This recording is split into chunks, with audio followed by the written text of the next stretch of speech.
video ini kita akan membahas tentang teknik pengolahan tumbuhan obat, yaitu dengan cara ekstraksi. Kita ulas sedikit ya terkait materinya. Ekstraksi adalah salah satu proses untuk memisahkan suatu zat di dalam bahan. Beberapa metode ekstraksi yang dapat digunakan, diantaranya perkolasi, maserasi, sokletasi, dan distilasi. Salah satu metode ekstraksi yang sering digunakan yaitu maserasi. Nah, apa itu maserasi? Maserasi adalah metode konvensional dengan cara dingin.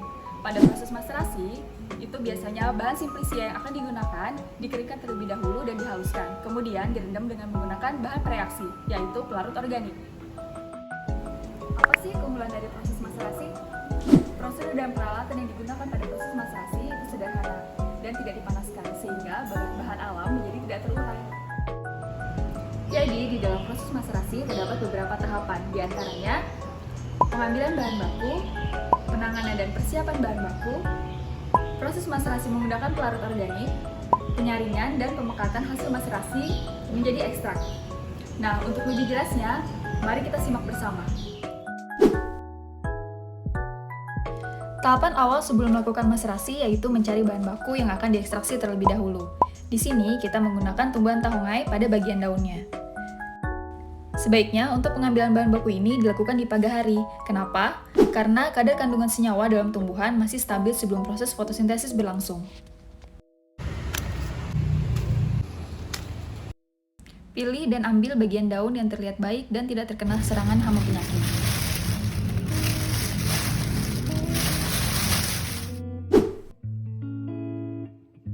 Daun-daun yang dikumpulkan kemudian dibawa ke laboratorium untuk selanjutnya melalui tahap pengeringan. Metode pengeringan yang digunakan yaitu dengan kering angin. Untuk apa dilakukan pengeringan? Pengeringan bertujuan untuk mengurangi kadar air agar dapat memperpanjang masa simpan bahan karena dapat mencegah tumbuhnya bakteri dan jamur pada tahap penyimpanan. Namun, kenapa tidak dengan sinar matahari? Karena sinar matahari atau sinar ultraviolet dapat menimbulkan kerusakan pada kandungan kimia bahan yang dikeringkan. Biasanya, proses kering angin ini memakan waktu 3-4 hari sampai daun sudah benar-benar dapat digunakan. Berikut adalah hasil pengeringan daun tahongai setelah 3 hari.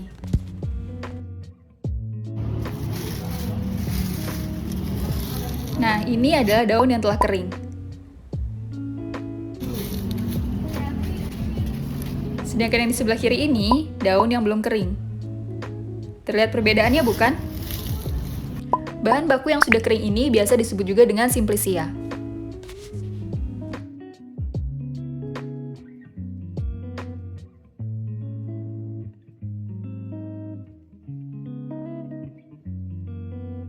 Daun yang telah kering dikumpulkan dalam satu wadah untuk kemudian dilakukan persiapan bahan baku.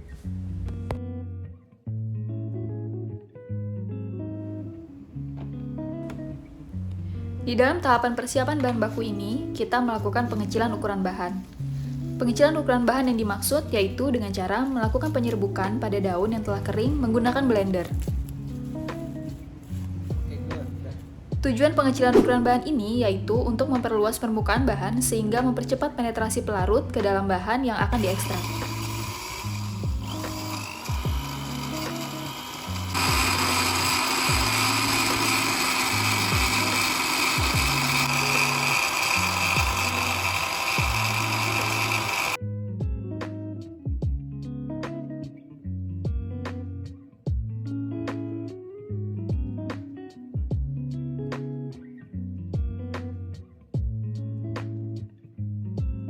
Serbuk daun hasil dari pemblenderan kemudian disimpan di dalam plastik klip.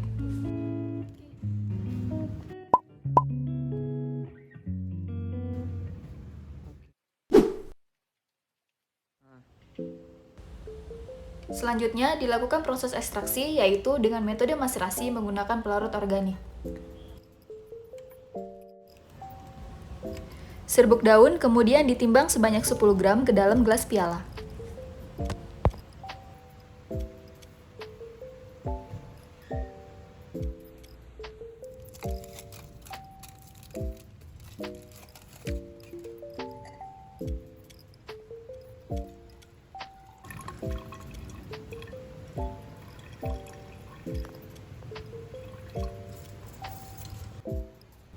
Lalu ditambahkan dengan pelarut etanol sebanyak 100 ml atau hingga terendam sempurna.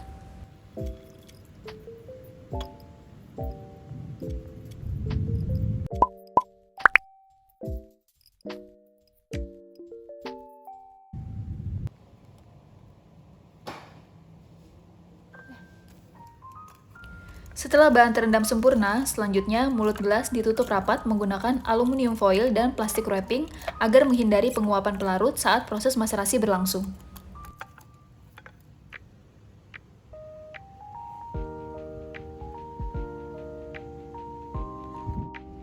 Proses maserasi ini dilakukan selama 1 kali 24 jam dan diletakkan pada alat shaker untuk mempercepat proses penarikan senyawa yang ada dalam simplisia.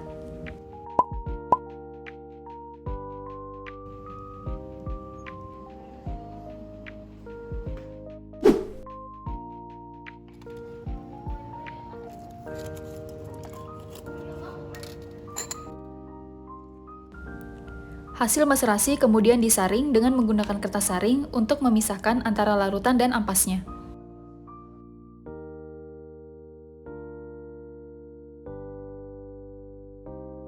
Larutan hasil maserasi ini disebut dengan filtrat.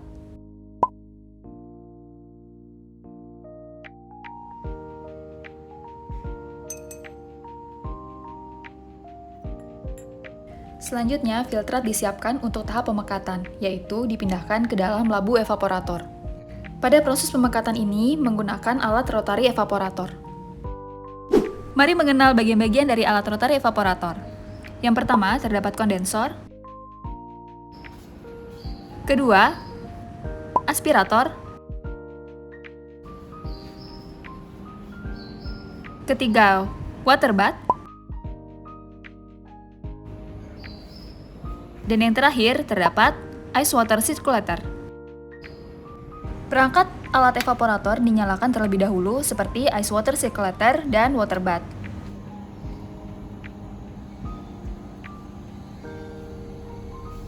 Kemudian, suhu diatur pada 40 derajat Celcius.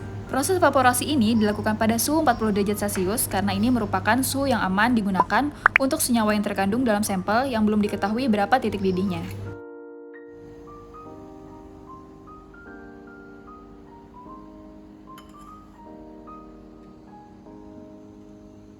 Selanjutnya dipasang perangkat lainnya seperti labu konektor,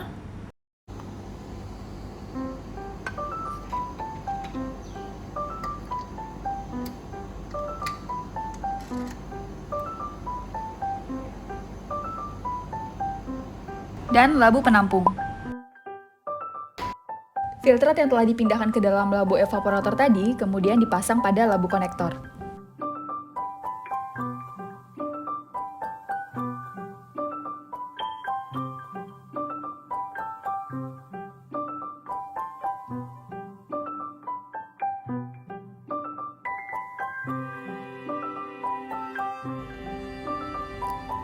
Setelah terpasang, dinyalakan aspirator,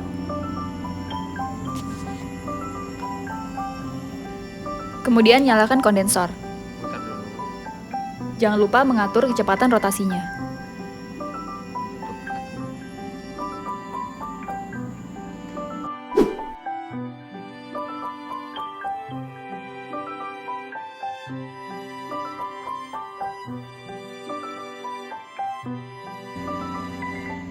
Selama proses evaporasi berlangsung, pelarut akan berpindah ke dalam labu penampung melalui proses kondensasi. Sehingga, yang akan tersisa di dalam labu evaporator adalah ekstraknya.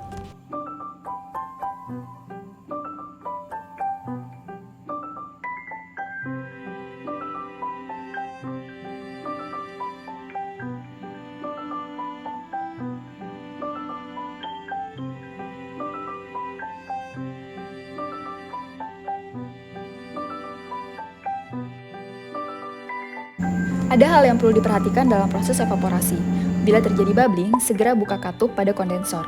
Setelah gelembung menghilang, tutup kembali katup agar proses evaporasi dapat dilanjutkan kembali.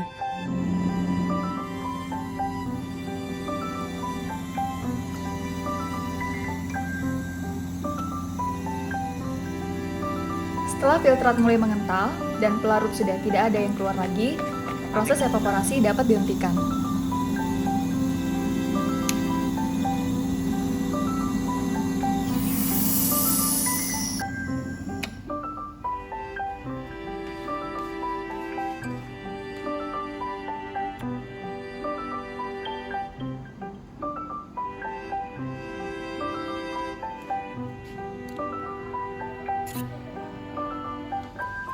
Filtrat yang telah mengental ini dinamakan ekstrak.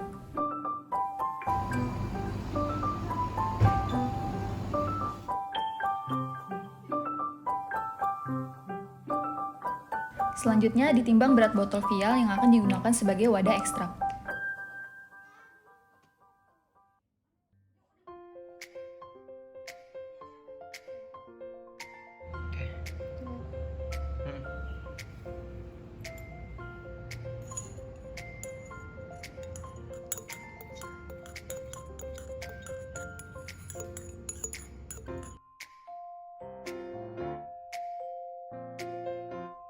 Ekstrak dari labu evaporator dipindahkan ke dalam botol vial yang telah ditimbang.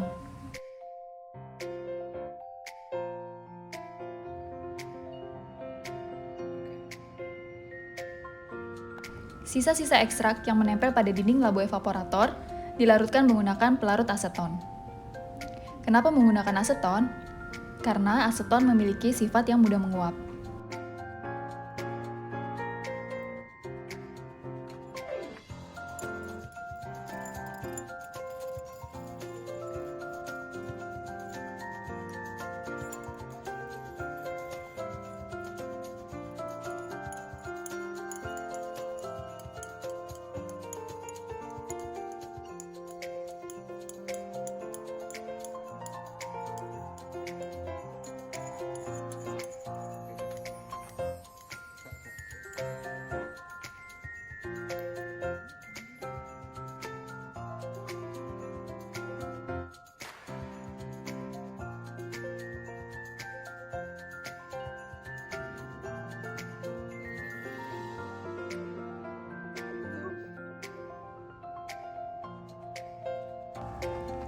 Setelah dipastikan tidak ada ekstrak yang menempel pada dinding labu evaporator, bagian mulut botol vial kemudian ditutup dengan aluminium foil dan diberi lubang untuk mempercepat proses penguapan pelarut.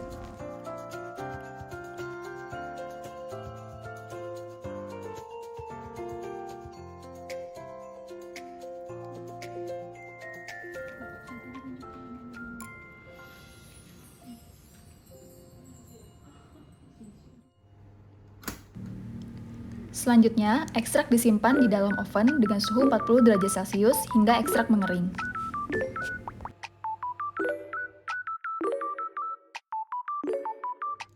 Cara mengetahui ekstrak yang sudah kering dapat dengan cara dilihat secara visual bila sudah tidak ada lagi pelarut yang tersisa, atau dapat juga dengan cara membaui, karena biasanya ekstrak terlihat sudah kering tapi masih ada aroma dari pelarut. Kemudian ditimbang kembali botol vial yang berisi ekstrak. Lalu dilakukan perhitungan rendemen untuk mengetahui perbandingan berat kering produk yang dihasilkan dengan berat bahan baku dengan menggunakan rumus berikut.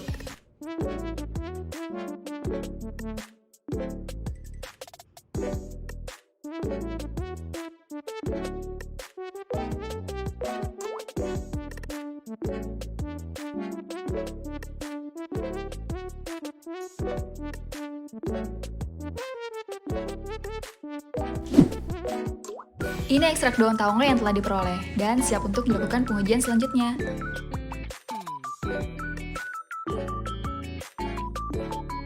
Demikian video kali ini, sampai jumpa di video selanjutnya. Terima kasih. Wassalamualaikum warahmatullahi wabarakatuh.